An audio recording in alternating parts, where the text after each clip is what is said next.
जय हिंद स्टूडेंट। मैं शशि कुमार सेठ कक्षा 8 की सामाजिक विज्ञान में आपका स्वागत करता हूँ। बच्चों, आज हम नागरिक शास्त्र पाठ 2 भारतीय सेना के बारे में अध्ययन करेंगे। सैन्य संगठन को मजबूत बनाने के लिए सैनिक अनुसंधान एवं प्रशिक्षण केंद्रों की स्थापना की गई। इन केंद्रों में सैनिकों को आधुनिक युद्ध प्रणाली और विभिन्न परिस्थितियों का सामना करने का प्रशिक्षण दिया जाता है।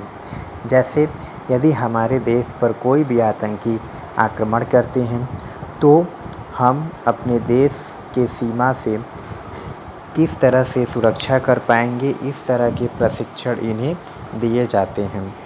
यह प्रशिक्षण जो है 3 प्रकार से दिए जाते हैं: थल सेना, जल सेना और वायु सेना। क्लियर बच्चों? इसमें सैन्य का संचालन हम किस प्रकार से करते हैं वह जानते हैं। भारतवर्ष में सेना का सर्वोच्च अधिकारी राष्ट्रपति होता है। सेना के तीनों अंगों का संचालन राष्ट्रपति द्वारा ही किया जाता है।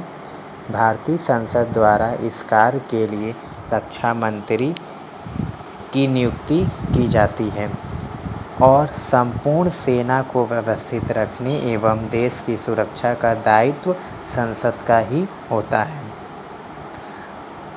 प्रधानमंत्री द्वारा समय समय पर रक्षा संबंधी मामलों की समीक्षा की जाती है एवं वह रक्षा मंत्रालय के सहयोग से सेना के तीनों अंगों की समस्त गतिविधियों का संचालन करते हैं। अब हम इसमें सबसे पहले थल सेना के बारे में पढ़ेंगे। थल सेना का अध्यक्ष जनरल होता है। भारतीय थल सेना को 5 भागों में विभाजित किया गया है। इन सभी भागों को कमान कहा जाता है। ये मुख्य रूप से पूर्वी, पश्चिमी, उत्तरी और दक्षिणी कमानों में विभक्त हैं और इसके अतिरिक्त सैन्य बटालियों को विभिन्न ग्रुपों में भी बांटा गया, जैसे तोपखाना, इन्फैंट्री, मेडिकल कोर, आर्मी शिक्षा कोर आदि। ऐसे विभिन्न तरीके के क्षेत्र में उन्हें क्या किया गया है, विभाजित कर दिया गया है। जल सेना। जल सेना के अध्यक्ष को एडमिरल कहा जाता है और भारतीय जल सेना को ही नौसेना भी कहा जाता है। यह सेना समुद्री मार्ग द्वारा भारत की रक्षा करती है। थल सेना के समान ही नौसेना की 3 मुख्य भाग होते हैं, जैसे पूर्वी कमान, पश्चिमी कमान एवं दक्षिणी कमान। भारतीय नौसैनिक कमानों के पास 2 प्रकार के जहाजी बेड़े भी होते हैं, जिन्हें हम पूर्वी बेड़ा और पश्चिमी बेड़ा कहते हैं। हमारा थर्ड टॉपिक है वायु सेना। वायु सेना के अध्यक्ष को एयर चीफ मार्शल कहा जाता है।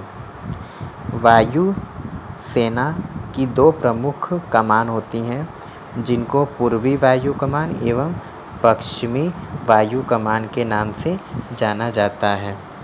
ये दोनों कमान युद्ध की स्थिति में देश को वायु मार्ग से आने वाले खतरों से बचाती हैं और युद्ध क्षेत्र में अपने देश की सेना को रसद एवं शस्त्रों की भी पूर्ति करते हैं।